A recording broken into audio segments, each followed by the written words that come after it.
Okay. Good morning, everyone, for today's distinguished webinar series in cybersecurity and AI. Today's distinguished speaker is Dr. Stephen Hespler.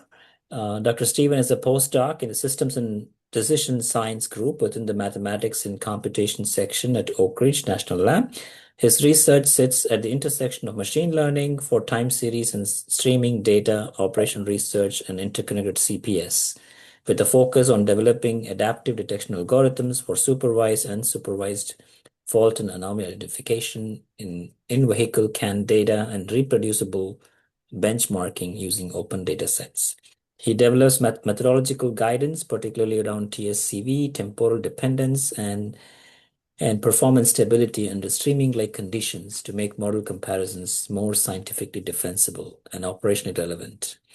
Beyond automotive CPS security and monitoring, his work extends to interconnected systems, including in-situation sensing and intelligent digital twins for metal additive manufacturing, where he studies acoustic emission, derived state extraction, probabilistic modeling of latent process, stress trajectories, uncertainty propagation, and hybrid physics machine learning surrogates for decision support, and applied analytics in health and transportation domains. Dr. Hespler holds a PhD in industrial engineering with a minor in applied statistics from New Mexico State University. Thank you, Dr. Stephen, for your time this morning with us. The floor is yours. Well, thank you for that kind opening, and thank you for everyone taking the time to be here today. I will just make sure that everyone can see my screen before we start. Not yet. No? Do I need to share again? Let's see. I can't see. Let's see. How about Yes, now? we're good now. Yes. Good now. Okay. All right. So today I will be presenting from real CAN data to rigorous time series benchmarking, enabling reproducible research and adaptive anomaly detection and CAN IDS for interconnected CPS cyber-physical systems. My name is Stephen Hespler, and I'm a postdoc here in Oak Ridge, Tennessee, at Oak Ridge National Laboratory in the Systems and Decision Sciences group within the Mathematics and Computation section. So this is just some key points that I'd like everyone to keep track of and it is the main focus of this talk. I'll begin with introducing the ROAD dataset that is the data foundation for all of the studies that came from this funding.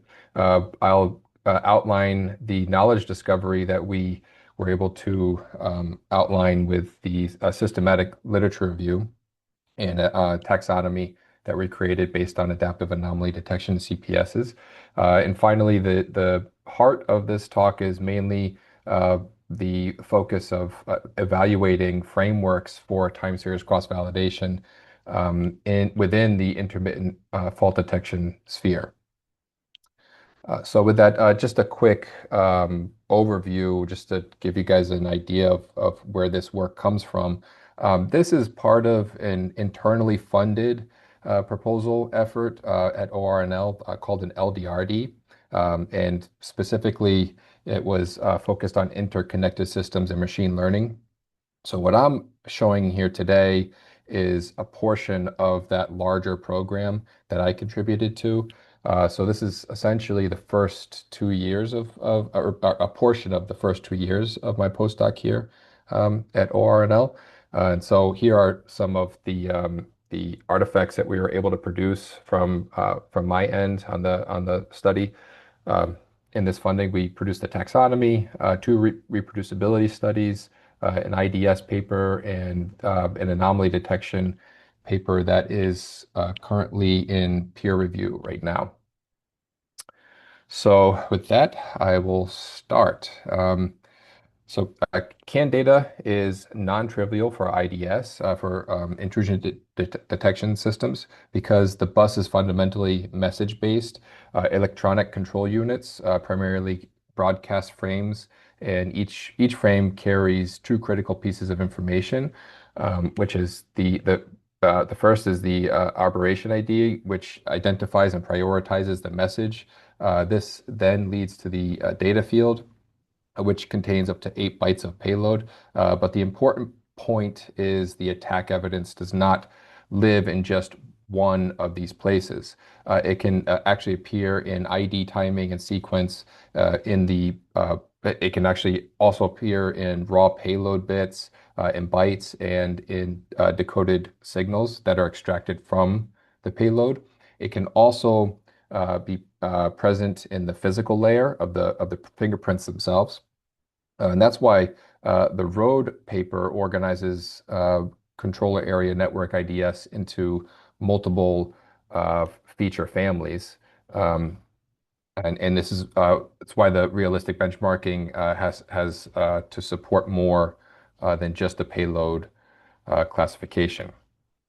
Uh, Here, the key point is that CAN-IDS benchmarking is limited by quality of the available data. In the Road paper, we argue that producing real meaningful CAN attacks is expensive and difficult because subtle targeted effects require reverse engineering, advanced offensive CAN expertise, and often controlled facilities for safe testing. As a result, most public data sets are skewed, excuse me, in real CAN data.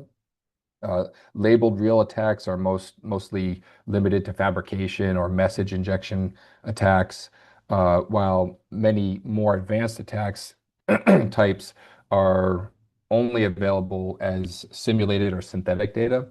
And in their physical effects, they're often not verified.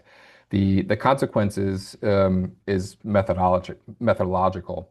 IDS results become hard to compare, and detectors that claim to handle subtle or advanced attacks are often evaluated on easy or mismatched data. So before we even ask which IDS is the best, we have to ask whether or not the benchmark itself is realistic enough to support that conclusion. And so enter the row dataset. This is a contribution that makes the rest of the discussion possible. The data sets that were used in our studies come from Road. It combines real vehicle CAN captures with a curated set of attack scenarios specifically designed for reproducibility CAN IDS benchmarking. Importantly, it includes physically verifiable real attacks, plus also with the addition of simulated masquerade variants that broadens the evaluation coverage, and it spans both timing transparent and timing opaque attack types. It also provides raw CAN and signal translated time series for many captures, and so. Um, the next point that I want to make here is that from a benchmarking standpoint, Road unlocks something that most CAN IDS literature has largely been missing. Multiple aligned views of the same attack data is very important. The raw CAN view supports timing, IDS sequence, in payload-based detectors. The translated view supports time series modeling directly on decoded signals. Most prior data sets force you to choose between these two representations, but Road actually provides both of them.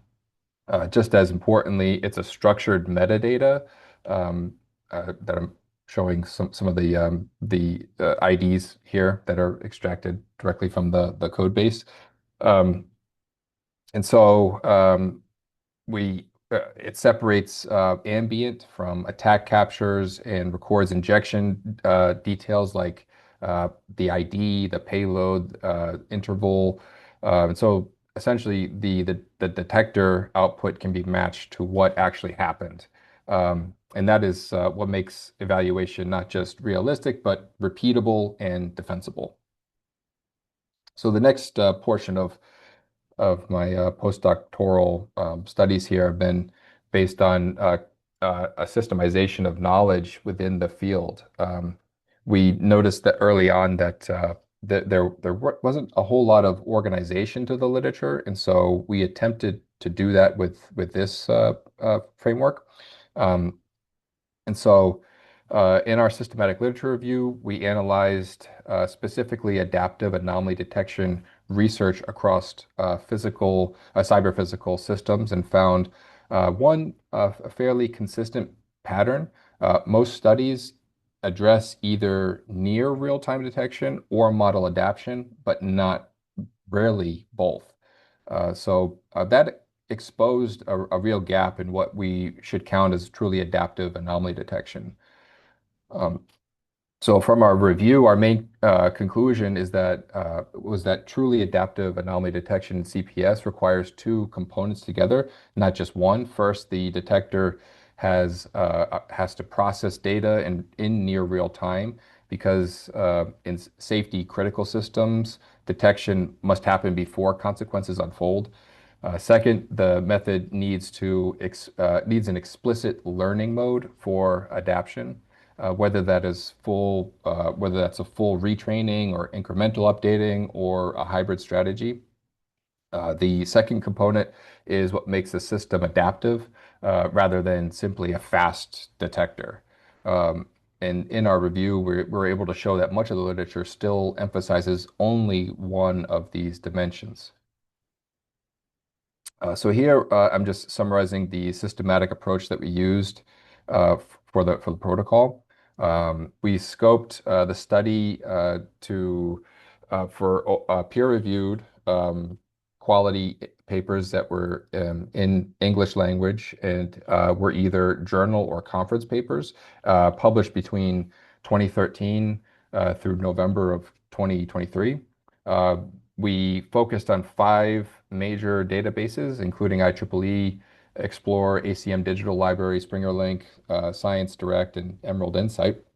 From that, we found an initial record of over 17,000 papers. And after screening, we were able to reduce the pool to about a little under 400 papers, with the final selection being 65, with 18 of those papers being review papers and 47 being research papers. And so here is the taxonomy that we were able to construct based on the literature that we reviewed. The review classifies prior work along five main axes. The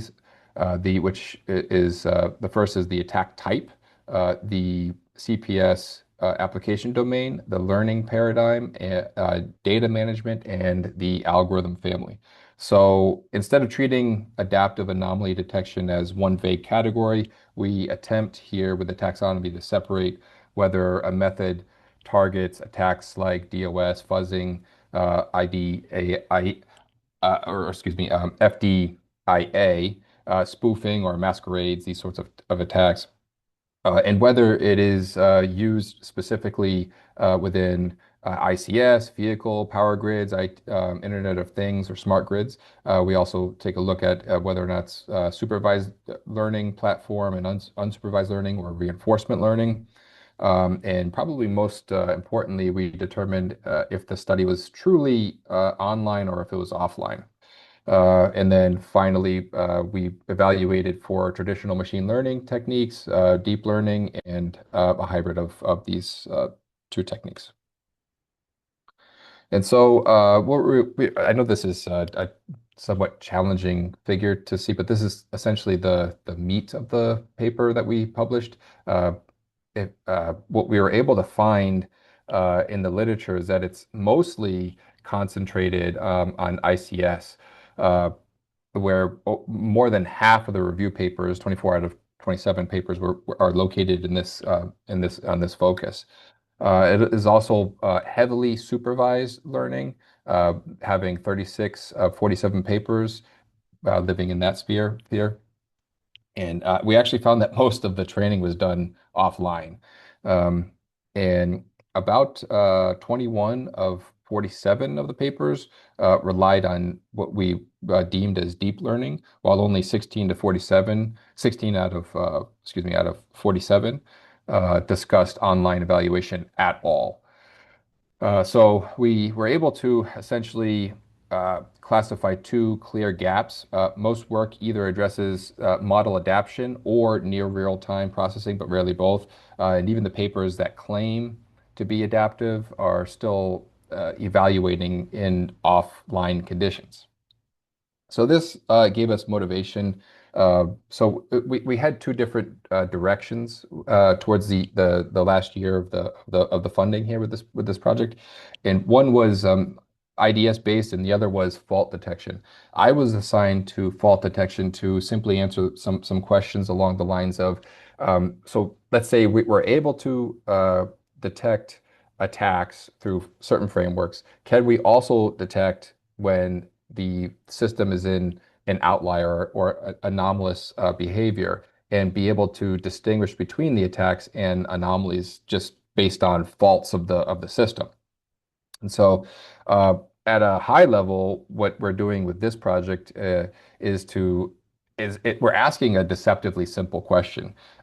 When we evaluate intermittent fault detection in CAN time series, are we actually evaluating the models correctly? uh, and that's what my this study was mainly motivated by. In multivariate time series, especially in streaming or sequential environments, the issue is not just which classifier we choose. The issue is also whether the validation protocol respects the temporal structure of the data.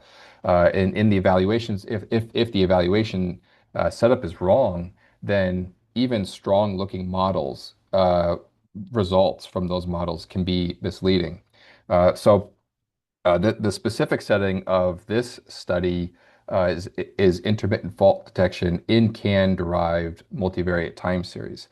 We focus on subsequence anomalies, not necessarily isolated point anomalies. And the reason why, that the context here is that abnormality is usually not just a single spike that's essentially easily flagged. Instead, the fault that we observed, faults that we observed in the data set, they tend to appear as a segment of abnormal behavior after initiating an event.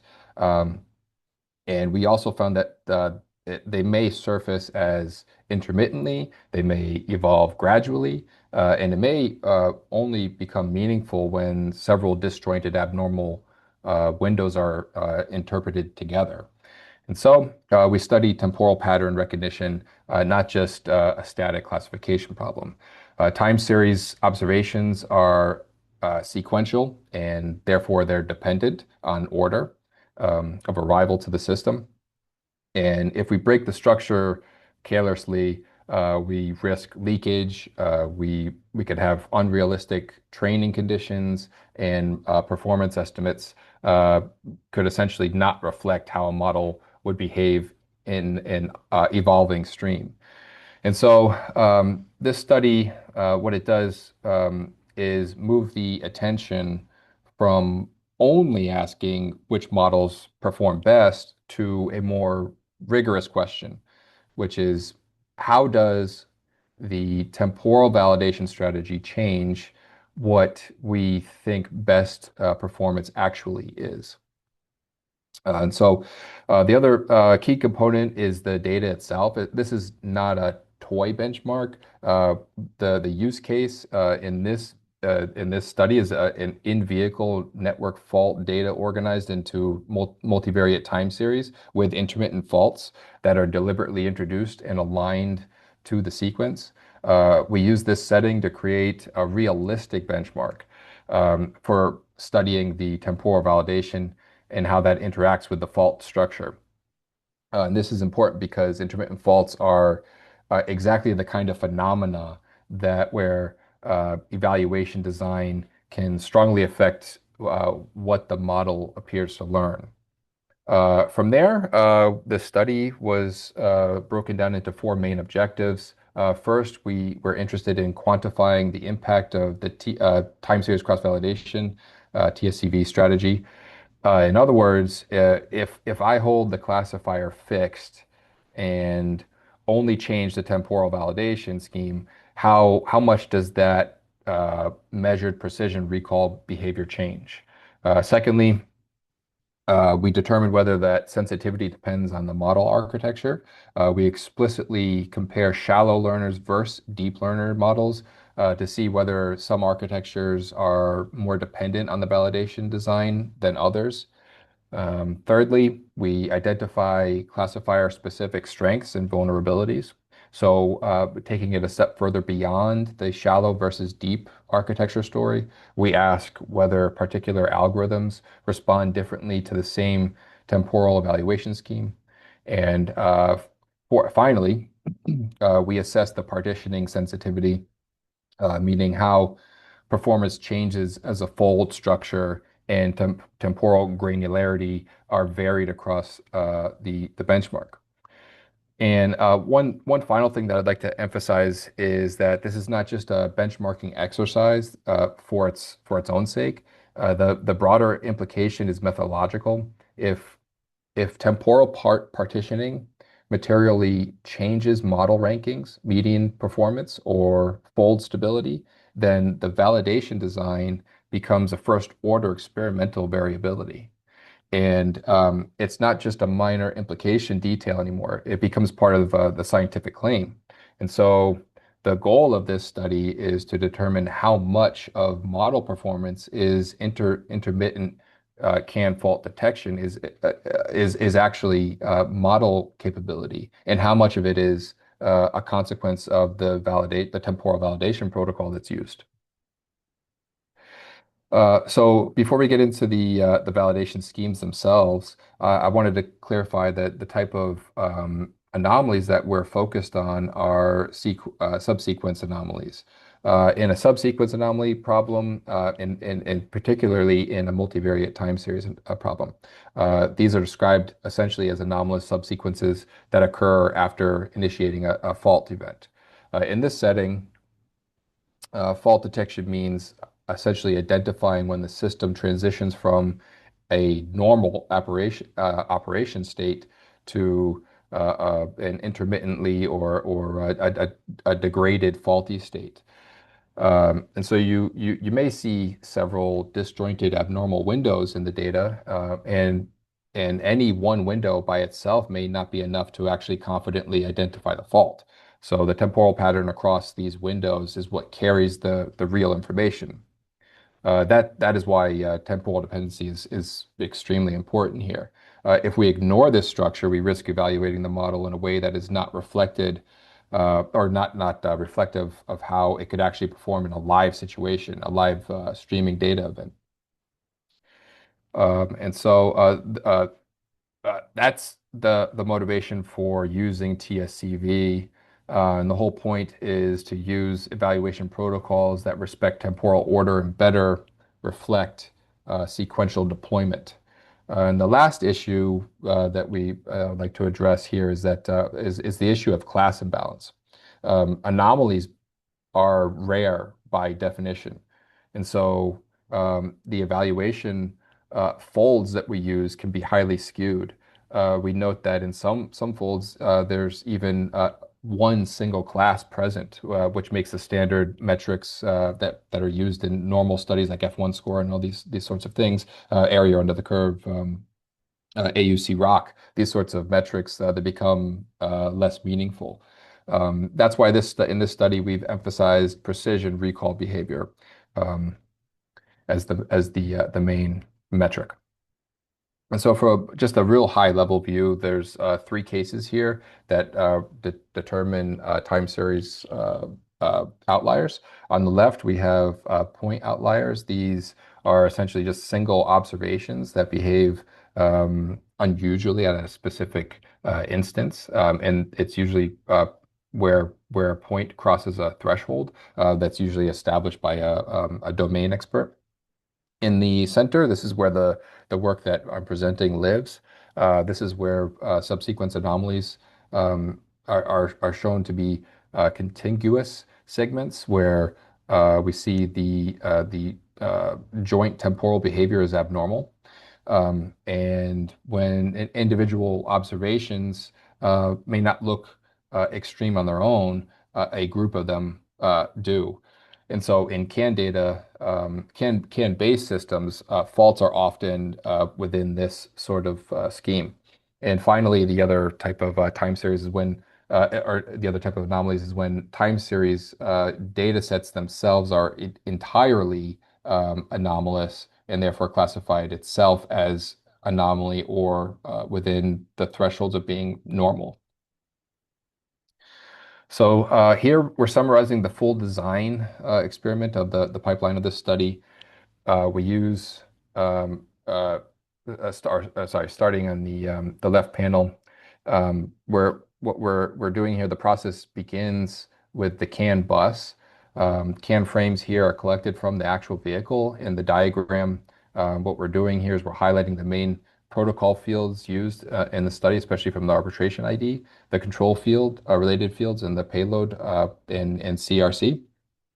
This is where the raw communication layer from which everything else is built upon occurs. Uh, from there, what we're doing is in panel B, we're showing how the raw binary payload is paired with DBC or reverse engineering steps. This process was highlighted in a paper. I wasn't part of it, but it was highlighted in a paper called CAN-D. I can share that resource if you guys are interested in that. And it's essentially a reverse engineering step. And so what it does is allows the CAN messages to be transformed into physically meaningful variables. The raw captures are converted into structured multivariate time series representation, um, and they are aligned onto a common time sample by resampling at 100 hertz, then normalized with a min-max scaling to match the fault state information so that at each time point it has an associated label. Then this step leads to the formation of the actual time series data with fault labels. The fault zones are explicitly marked in time based on one timestamp, and then the relay triggered fault injections. In this experiment, we introduced by a toggling relay connection to essentially turn on and off a spark plug and also a power injector. So we have two fault data sets that we performed the case study on. The timestamps of those on-off events were directly recorded from CAN message timestamps. And so this essentially is what gives us a labeled sequence with a normal state being 0 and a faulty state being 1. And then next, this is the heart of the study here is the study of the TSCV technique.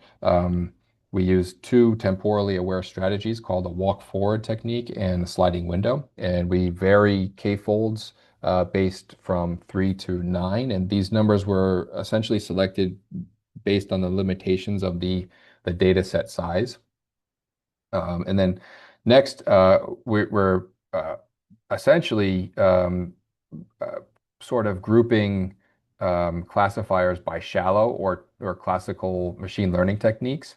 And we have 8 in total, 3 shallow learners, and we had 5 deep learners. And these were used for training and testing in panel E with a binary fault detection as the output.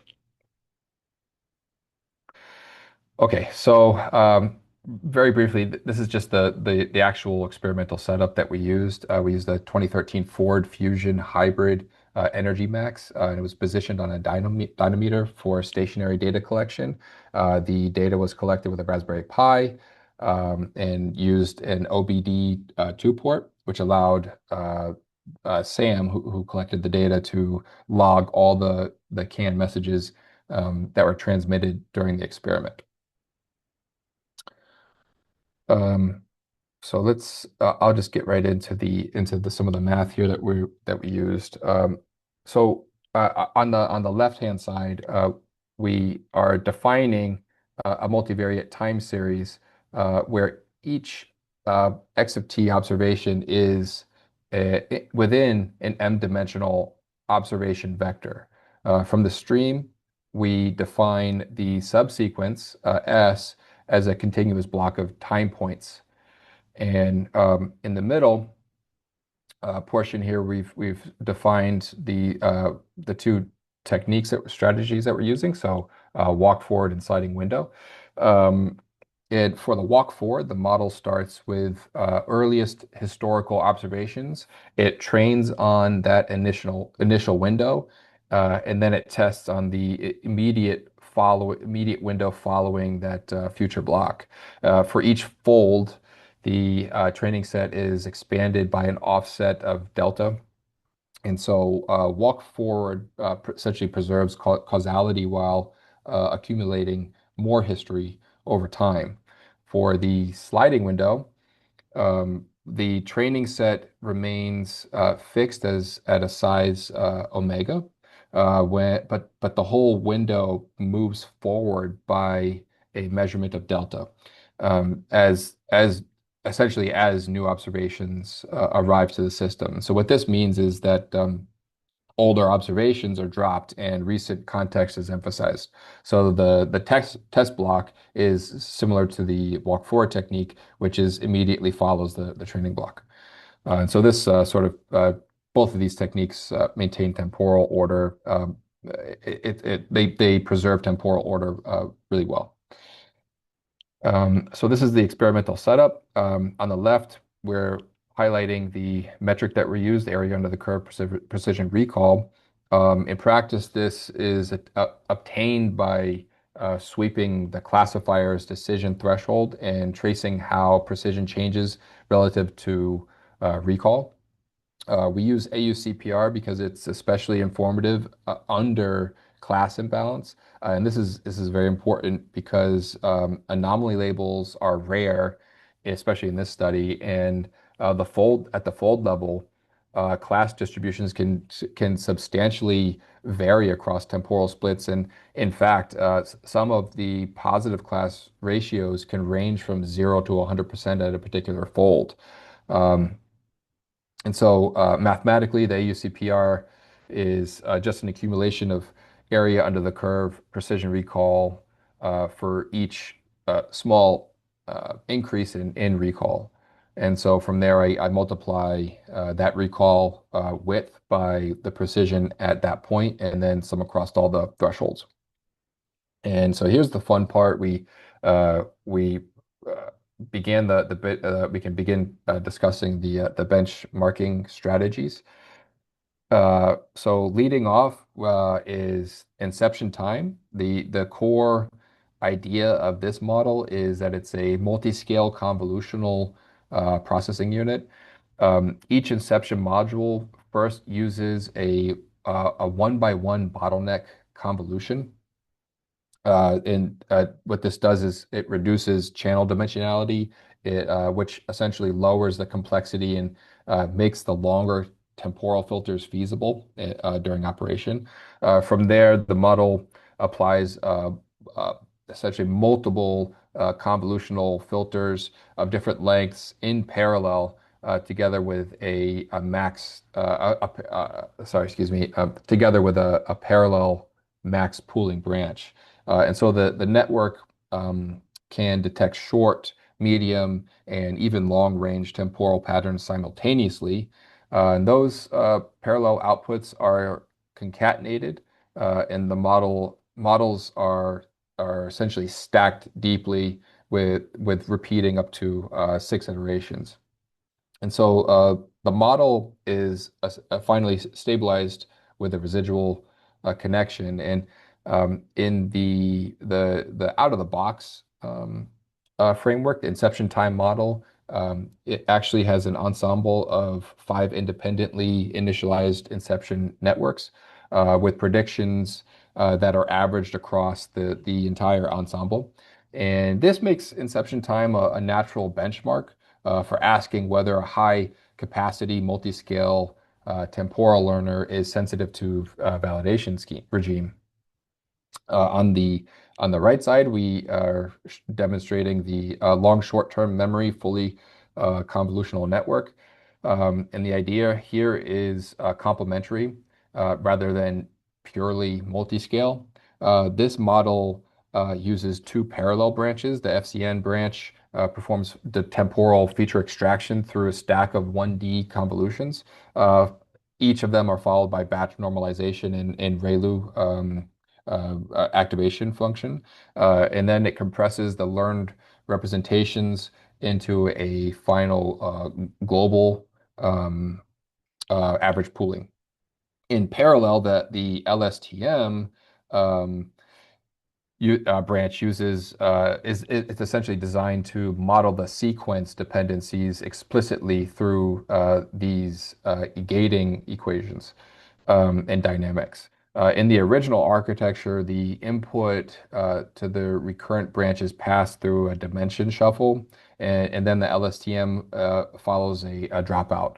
Um, to remove bias. The outputs of the FCN and the LSTM branches are finally then concatenated and um, in the multivariate extension, the FCN branch is actually further strengthened with this sort of squeeze and excitation recalibration step, which essentially improves the channel-wise feature weighting for the multivariate signals. And so we use this architecture family because it's a strong hybrid for multivariate time series classification based on previous results that have been that's this model has been used for, and it gives a very different learning bias compared to inception time. Next, we built a ResNet. The key idea here is residual learning. Instead of asking for each block to fully transform, the block learns a residual function. And this function is then added back to the input through an identity shortcut in a time series setting. This gives us a deep 1D architecture that can model temporal patterns while stabilizing optimization and mitigation of the vanishing gradients. The ResNet classifier is implemented as a stack of three residuals as three residual blocks, and then followed by a average or a global average pooling and a sigmoid output um, binary classification.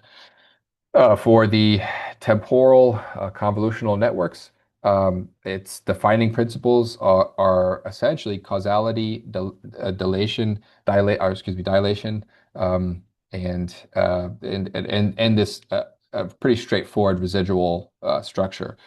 Casual convolutions ensure that predictions at time t depend only on the current and past observations, never on future ones.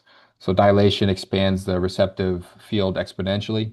So the model can capture increasingly long temporal context without proportional increase in the actual depth of the architecture. And so residual blocks then help stabilize the training in this deep setting. And so among the models on this slide, anyways, TCN is one of the more explicitly designed around a long, effective memory through convolution alone.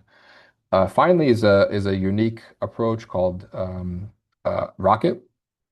And this takes an approach that instead uses, instead of learning convolutional kernels through backpropagation, it generates a very large number of random kernels. It produces random lengths, weights, biases, dilation, and padding.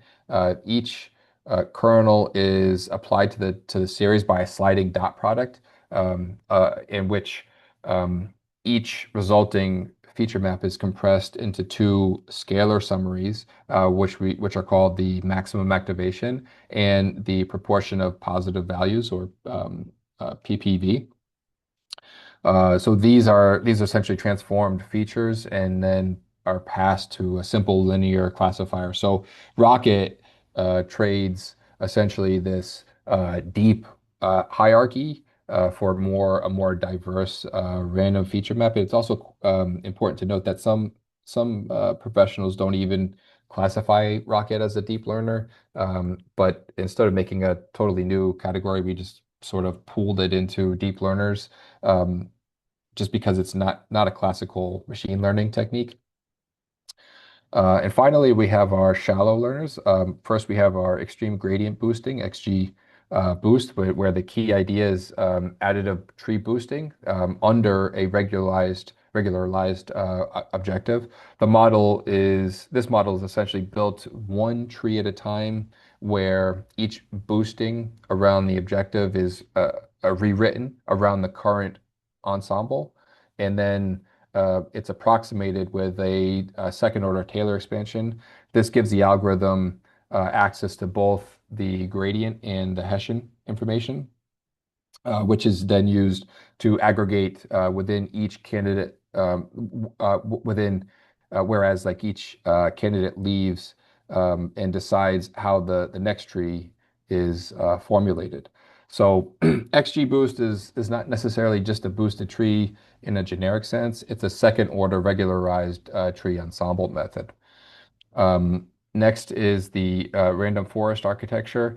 And this mechanism is slightly different than XGBoost, where each tree is trained on what's called a bootstrap sample of the data itself, and where each split, a search is performed and restricted to just a random subset of features.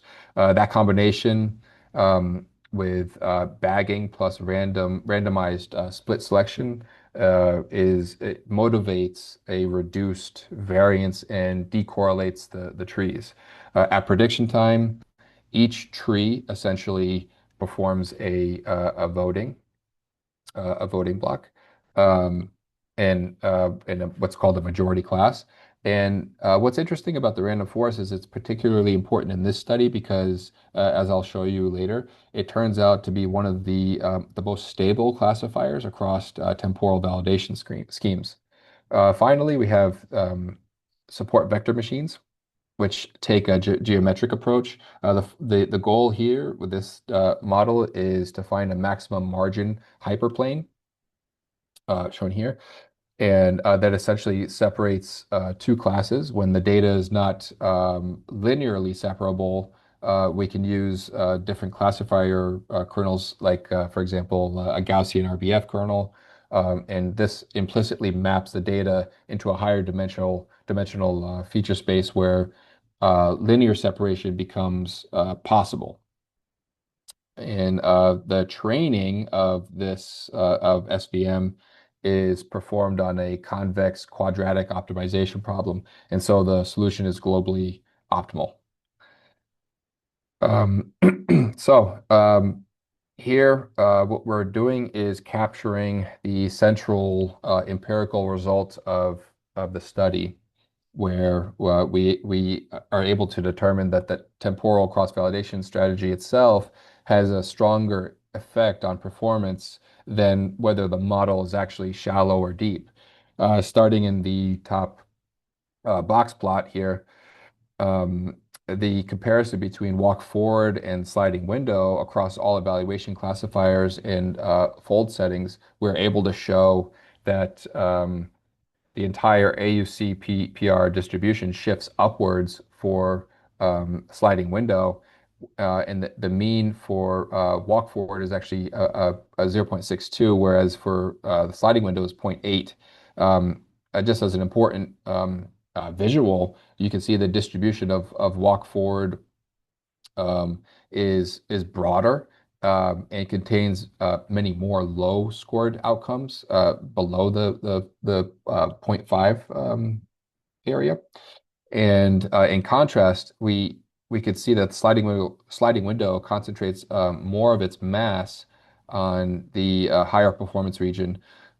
We think this is evidence of that the sliding window is not only better on average, but it's more stable across folds in these classifier configurations. Um, on the lower panel, the box plot, we ask a second question, which is really more about model depth. And so under the walk forward regime. The median AUCPR is 0.65 for the shallow learners and zero point 0.6 for deep learners. Under sliding window, the trend reverses slightly at zero point 0.8 for shallow learners and 0.81 for deep learners. So they're actually really close in this regime.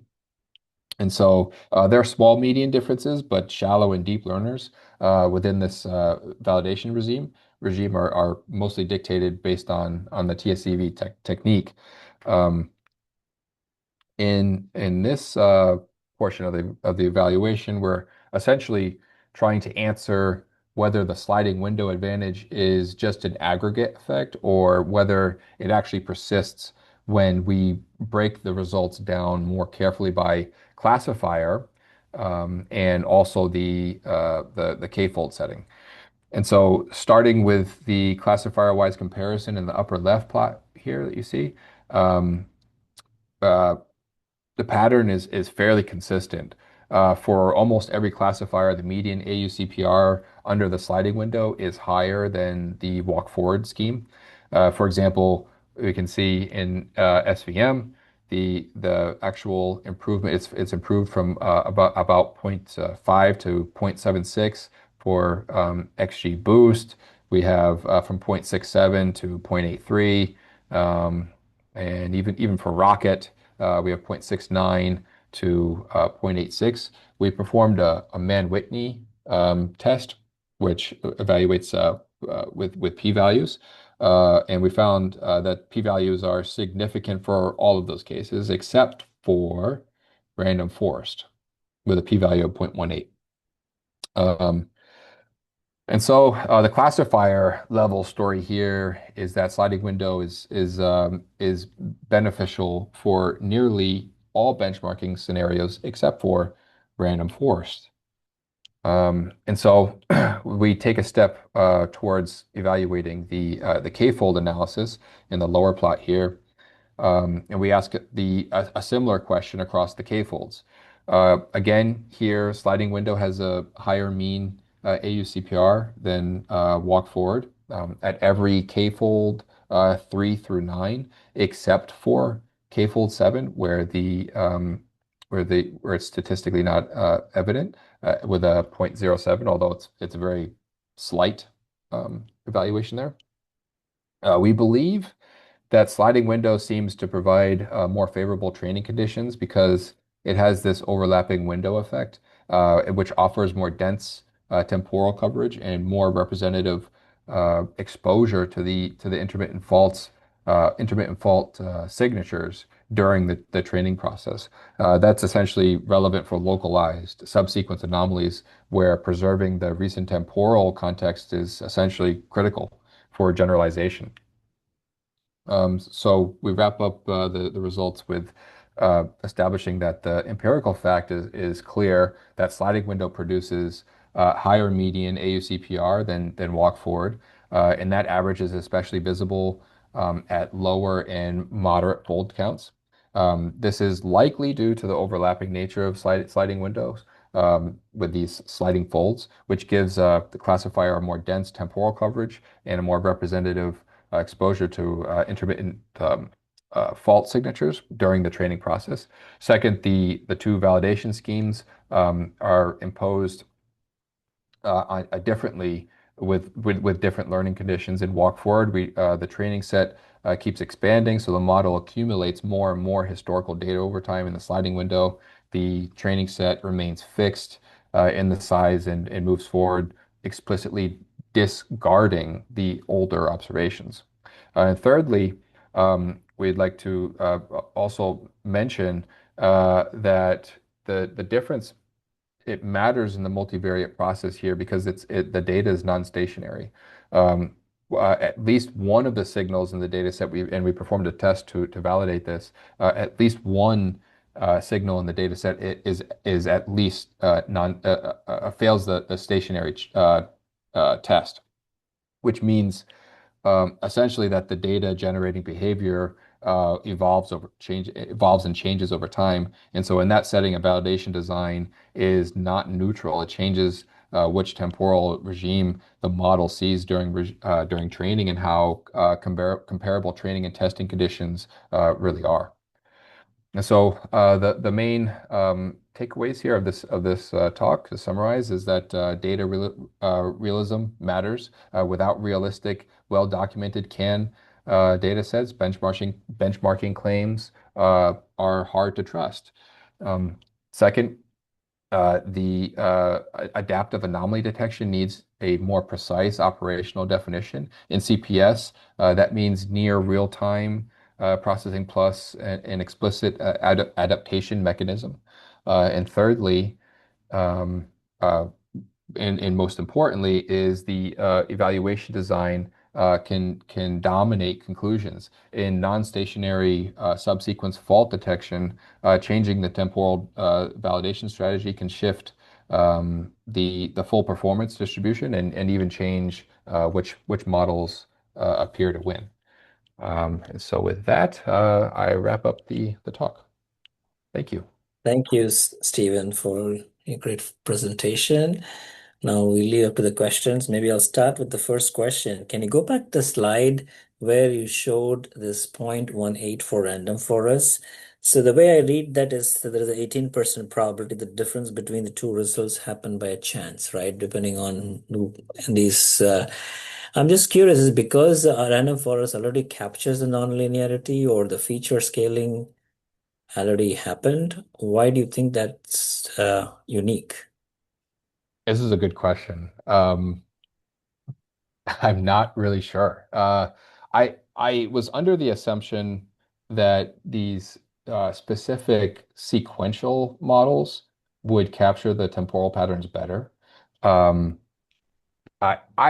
so I think this, and this is one of the limitations of the study, the data set is so small that we're not actually giving the deep learners a chance to compete with their strength, which is training on a large data set themselves. And so I think what we're seeing here with random forest is um, a high quality initial result. But the data set that I have that I've performed this benchmarking on is within just like a couple minutes of data. So it's not a massive data set. So I think it could be a limitation of the study itself. Okay, thank you. And then Mhm. I think since the study mainly focused of this windowing thing, walk forward and sliding window, and is there a number of historical window size that you chose? One of them you said sliding window is fixed, but I'm just curious, like every 5 minute window or a minute by window. How many windows that this means it doesn't tell me right now, either way, both uses a walk forward uses historical window. Do you know what those window sizes are? Yes, we do. Off the top of my head, I believe they were about 200 timestamps. Um, and these architectures were again limited by the data set size itself. So I was rather constrained with setting up these two strategies. Typically, the walk forward is implemented with from a pivot point that's user defined, and then you allow for this training process to occur, and then a new pivot point will occur. Um, but in this data set, it's relatively small. I was pretty compressed with the wiggle room that I had for setting up the training, especially when I started to fluctuate with different folds. Um, so I was pretty much limited to about 200 timestamps for maximum training in the walk forward. Okay. In terms of the data set, is all coming from one ECU or multiple ECUs? What is Um, this? Multiple. Yeah, as far as I know, there were a multiple collection of a variety of different. I like so in the IDs, some of them are labeled. When we perform the CAN-D method, we're able to see some are like for example vehicle speed and engine temperature and these sorts of things. But some are unlabeled. So I would like to actually be able to pinpoint and maybe get down to that level of latency, but unfortunately, based on the nature of the data we have, some are mislabeled, but it is absolutely coming from multiple ECUs for sure. If I may ask on the same slide, Mhm. since you talked about temporal uncertainty, I'm just curious to see which of these ECUs did you find from this data? Do you think the uncertainty is more in terms of the temporal thing? Do you have anything that you could say? Maybe it is steering, Mm. or is it braking, or I don't know. That's a good question. I I don't really have much of an intuition there, other than to say that there's certainly uncertainty. But how much and which applies to which ECU, that's really tough for me to say. I'm not sure. That's a good question though. That'd be worth studying. Yeah, I know we did some work on this, Oh. so I'm just curious to see what did you study? What did you find out from this? Of course, we took our own data from a car with use similar to OBD connector what you had, where we know when we apply brake or when we do our speeding and collect that signature, and then trying to figure out, because all these ECU data are proprietary, it's not easy to obtain. There are some open Hmm. source data is available, but if in order to do some classification problem, we probably need to know what we're doing at each. We have to label them, right? I think it's Hmm. so. We had some minimalistic study, but I'm just curious to see whether how large this database is. But anyway, I'll leave up to others to ask questions. So anybody else wants to jump in and ask a couple of questions? I encourage folks to ask.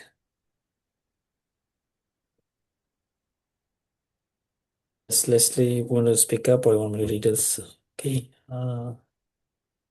Okay, based on your results, it seems like the validation strategy matters a lot in terms of performance results. Is there an easy way to tell when a benchmark might be favoring the evaluation setup instead of the model?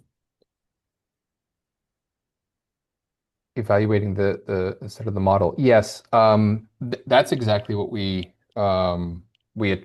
attempted to perform a Mann-Whitney U-test, statistical evaluation of the area under the curve precision recall, to determine if it was shallow, if it was architecture based, or if it was the temporal validation technique that was used. And so I believe that we answer that question here. Yeah.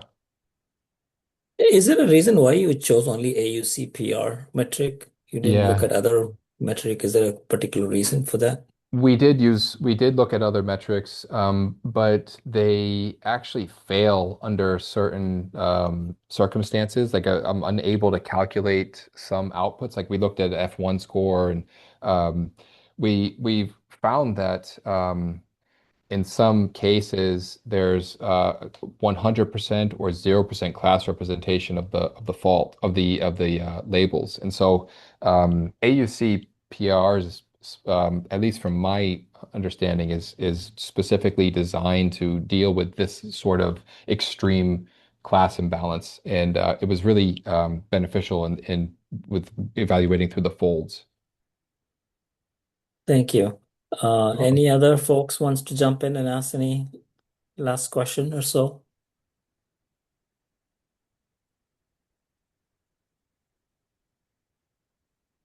Okay. You mentioned about causality or in one of your slide. I'm just curious, what is your take on that when you're really looking at walk forward and sliding window, which one really captures that, or in I, terms of the methods? I think they both do. Um, But so I would like to actually do a little bit deeper study, and be more systematic with evaluating these deep learning architectures to see how the different fold setups affect their performance here. But I do believe that the main difference between the walk forward and the sliding window essentially is just that the sliding window is disregarding the previous temporal training data. So I think it sort of casually uh, uh, uh, gathers more appropriate training data as observations arrive to the system. Cool. Thank you. I You're think welcome. what I'm learning from your presentation, I think there needs to be more robust data set so we can really understand what are those complex temporal characteristics for each of these ECUs and see, which one of them. If we don't need a machine learning or a robust deep learning for, you know, uh, conventional temporal variations, you can statistically you can Hmm. do that.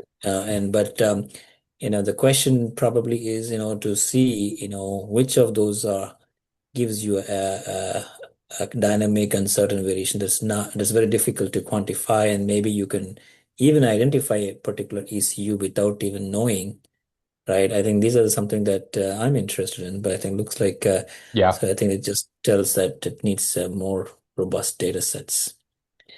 Yes. Okay. Thank you, Stephen. I appreciate your time, and you will receive a nice plaque and a certificate from our center. Thank you. Appreciate for being here this morning with us, and keep me posted as you write more proposals. We'll be in touch. Oh, great. Awesome. Thank you very much for your time and for allowing me to speak. And I thank you very much. Have a good weekend. You too. Thanks. Thank you. All right. Bye-bye.